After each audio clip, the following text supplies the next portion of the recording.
Hinge turn through. Or hinge turn finish now, yeah?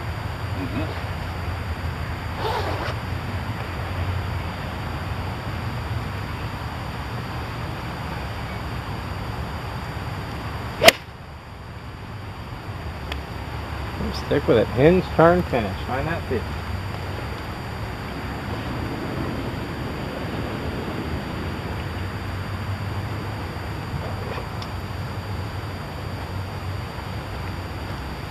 There you go. There's a good one. And again, see how it launched, went higher, went further, right? Good. And past that, there's a fuller mark, full turn finish. Again, it may be a level that you very rarely play with the 7-iron. You know, you may use it more with your 5-iron, your hybrids, your driver, you know, because full turn finish makes more sense with those clubs when you want more power, but you still have it in there. Okay, so show me full turn finish.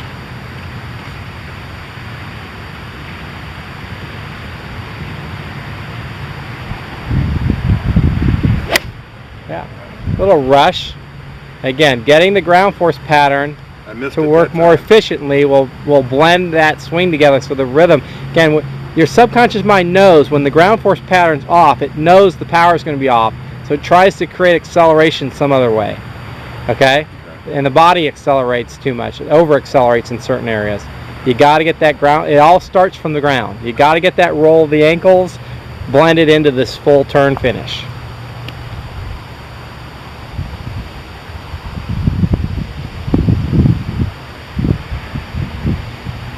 There you go. Higher and further. Now it is going a little left because you got an early turn in there, but man, you really launched that one, yeah? Right. Okay, good. Now pull 4 balls over at a time now.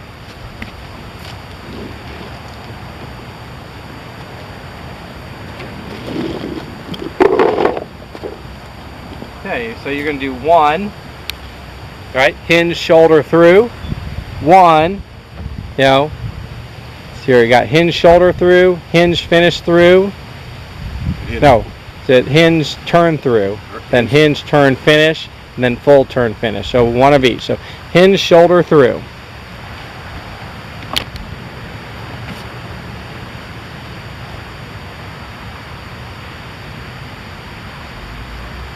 Great. And the ground force pattern was there. That might have been a little much, but yeah, well, again, you know, every once in a while you step on one. Okay, so hinge turn through now.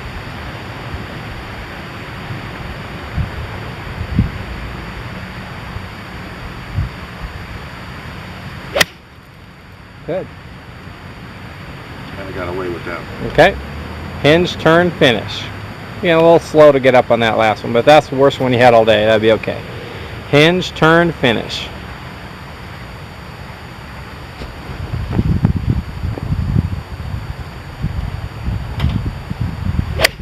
Great.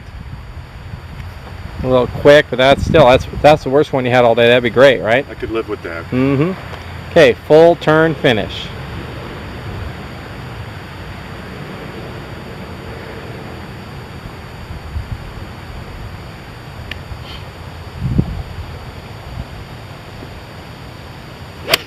There it is.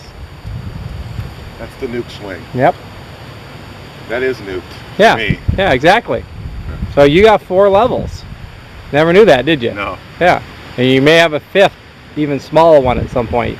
You know, like the hinge chest through or something for like a low. Instead of a punch shot, you just use one of those shorter versions, you know, with a longer club. You choke down on the club and you play it. But for now, I just want you to stick with these 4. So what happens is when you're warming up, you warm up with your stance, you know, and your hinge shoulder throughs. And you do 15, 20 of them, whatever you do. Then you go up a notch. So now you got your hinge turn through. And you do 10, 15 of those. And then you go up a notch and you got your hinge turn finish. Okay? 15, 20 of those. You go up a notch and now you got your full turn finish. So now you've worked right through the stacking pattern with one club. After that, you just pick different clubs and play different shots. And work them in. Yeah, and just play different shots with different levels like that, okay? Another day you may come out and just warm up with 10 or 15 balls and then go to your driver, and there's a stacking procedure like this with the driver. Stacking this with the driver. See, to me, stacking this, here's the advantage that I'm getting excited about is one, for my driver, and two, for anything inside 150 yards. Exactly. I really, when I get to 175 yards, yeah, there's more stock stuff that you do there. I got to make it work. Right.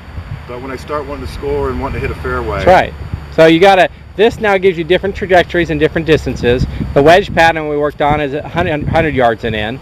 So this stacking pattern from 100 to 150 is really going to give you a lot of options. You know, it's going to give you more options off the tee with your driver. Why make a full swing with a 2-iron or 3-iron or a hybrid when you can bun a driver down there if you're good at it? Right. Okay, good. So this, again, hinge shoulder through here.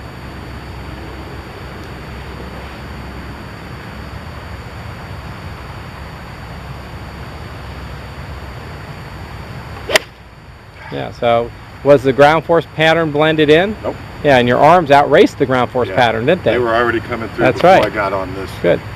Okay, so hinge turn through now.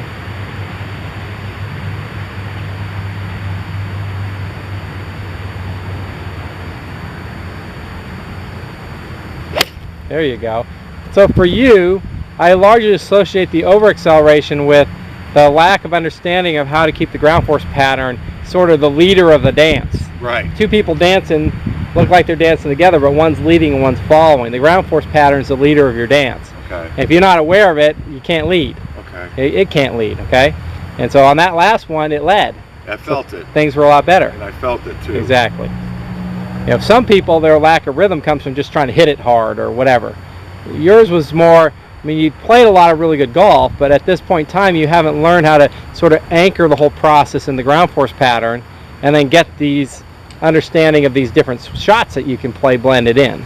Okay, good. So now we got the hinge turn finish. Still rolling of the ankles is the ground force pattern leading the dance for you.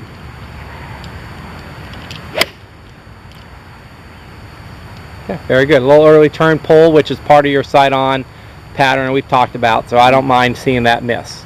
Now, that miss feels pretty good, and then you look up and you go, oh, it's left. That's left. Yeah. But it isn't hooking. Yeah, it's not hooking, it's just a pull. Yeah. Good. So full turn through.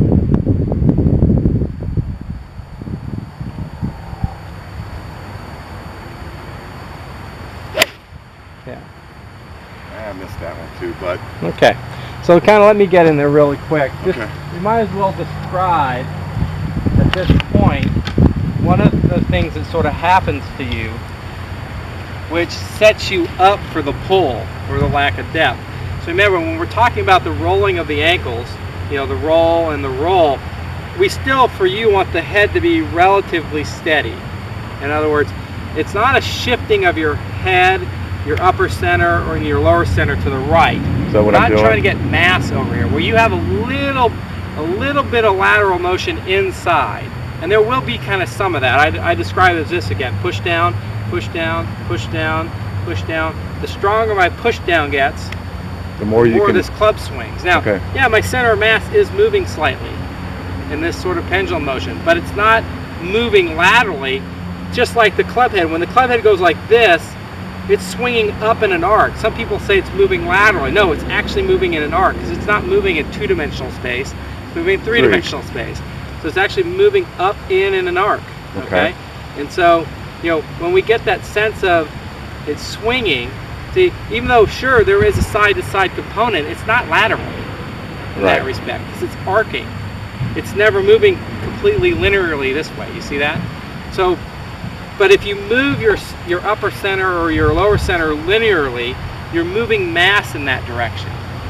Okay, it's not ground force pressure. These are two totally different things. Okay. So when this rolls in, and you get more pressure under this foot as that rolls in, and this stays steady, things work better. All right, now in your particular swing, when it works best, this rolls in. As the body turns, the butt kind of goes towards the target a little. Okay. And that's what keeps things more steady. So if it rolls in and you move, well, now you also have to move your mass I got to go back that way. Exactly. Okay. But if the ankle rolls in and the hips kind of twist, then it's more like that. Okay. Now what happens with this one, when the ankle rolls and hips twist, you create more depth. So your swing comes around to the inside more. Okay. Now if I'm here, I'm more likely to swing out over there, right? Mm-hmm. Than swinging way over here somewhere. You see that? Right. But if I slide, and I lack depth now, I'm more likely to swing this way right off the bat. Okay. Can you see that? Yes. So if we look at it kind of, I'll do it in this direction. You know. So again, weight comes in, butt swivels. I got lots of depth. Yes, you do. I'm more likely to come from the inside. Okay. If it ankle rolls and I go this way with my body, now I'm lacking depth. I'm more likely to swing this way, aren't I? That's where it just comes right off the bat. Exactly. So that's no matter what I do with my ground force. Yeah. Now you've noticed you've had a tendency historically to do this, right? Mm-hmm. So that early turn right shoulder high move. I like the right shoulder high. High right shoulder to finish is something we talked about yesterday. Mm-hmm. We want. But what happens is that when you do it with this way, and now the ground force pressure goes forward, and the shoulder stays high, I'm still coming from the inside. Right. You see that? If I do this, see, now I'm turning early and the shoulder's high. Now I have to do that to get to the ball. Now you've got that steep pull, shot that you get. That makes sense? Hang on to so it doesn't go off the planet. Good. So now you got the picture. When you want to work on, again, one of the great places to work on this is at home in front of a mirror instead of out on the range. But again, some people don't have the opportunity to do that. If you like to work on it on the range, I only want you to work a